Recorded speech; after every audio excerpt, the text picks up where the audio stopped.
ఒక సినిమా విడుదలై 54 సంవత్సరాలు పూర్తయినా ఇప్పటికీ ప్రపంచవ్యాప్తంగా దర్శకులకు పాఠ్యపుస్తకంగా ఉంది. హాలీవుడ్ నుంచి భారతీయ సినిమా వరకు వేలాది సినిమాలకు స్ఫూర్తిగా నిలిచింది. కానీ ఆశ్చర్యకరమైన విషయం ఏంటంటే ఈ సినిమాను మొదట్లో ఎవరూ తీయాలనుకోలేదు. అంతేకాదు, హీరోగా నటించిన వ్యక్తినే స్టూడియో తిరస్కరించింది. అదే ది గాడ్ ఫాదర్. 1969లో రచయిత మారియో పుజో రాసిన ద గాడ్ఫాదర్ నవల విడుదలైంది.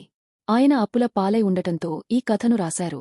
ఎవరూ పెద్దగా ఆశించని ఈ నవల కొన్ని నెలల్లోనే లక్షల కాపీలు అమ్ముడై ప్రపంచవ్యాప్తంగా సంచలనం సృష్టించింది. దీంతో హాలీవుడ్ స్టూడియో పారామౌంట్ పిక్చర్స్ ఈ కథ హక్కులను కొనుగోలు చేసింది.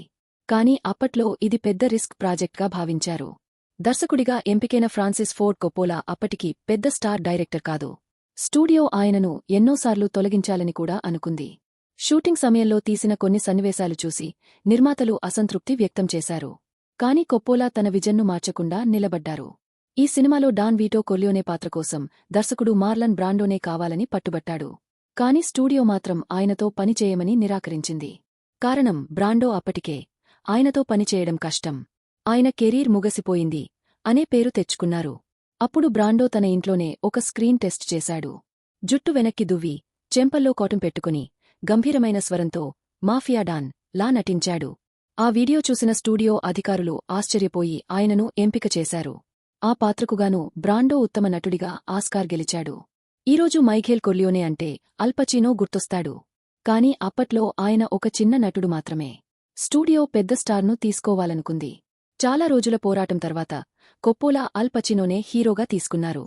ఆ ఒక్క సినిమా ఆయనను ప్రపంచ సినీ చరిత్రలో చిరస్థాయిగా నిలబెట్టింది. ఈ సినిమా సంగీత దర్శకుడు నినో రోటా రూపొందించిన ద గాడ్ఫాదర్ థీమ్ ఇప్పటికీ ప్రపంచంలోనే అత్యంత గుర్తింపు పొందిన సినిమా బ్యాక్గ్రౌండ్ స్కోర్లలో ఒకటి. ఆ మెలోడీ వినగానే చాలా మందికి మైఖేల్ కొర్లియోనే గుర్తుకు వస్తాడు. ద గాడ్ఫాదర్ 1972 3 ఆస్కార్ అవార్డులు. ద గాడ్ఫాదర్ పార్ట్ 2 1974 6 ఆస్కార్ అవార్డులు. ద గాడ్ఫాదర్ పార్ట్ 3 1990 7 విభాగాల్లో నామినేషన్లు.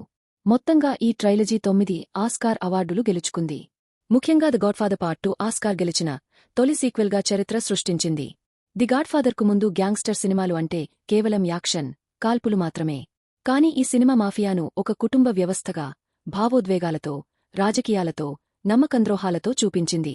దీని తర్వాత ప్రపంచవ్యాప్తంగా వచ్చిన అనేక క్రైమ్, గ్యాంగ్స్టర్, ఫ్యామిలీ డ్రామా సినిమాలు ఈ చిత్రం నుంచి ప్రభావితమయ్యాయి. హాలీవుడ్ నుంచి భారతీయ సినిమా వరకు ది గాడ్ఫాదర్ ప్రభావం స్పష్టంగా కనిపిస్తుంది. రామ్ గోపాల్ వర్మ తెరకెక్కించిన సర్కార్ సినిమాను ది గాడ్ఫాదర్ స్ఫూర్తితో రూపొందించినట్లు ఆయన స్వయంగా చెప్పారు. మణిరత్నం తెరకెక్కించిన నాయకన్ చిత్రంలోని కుటుంబ మాఫియా అంశాల్లో కూడా ఈ క్లాసిక్ ప్రభావం కనిపిస్తుంది. తెలుగు, తమిళ, హిందీ భాషల్లో వచ్చిన అనేక గ్యాంగ్స్టర్ డ్రామాలు కూడా ఈ సినిమా కథన శైలిని అనుసరించాయి.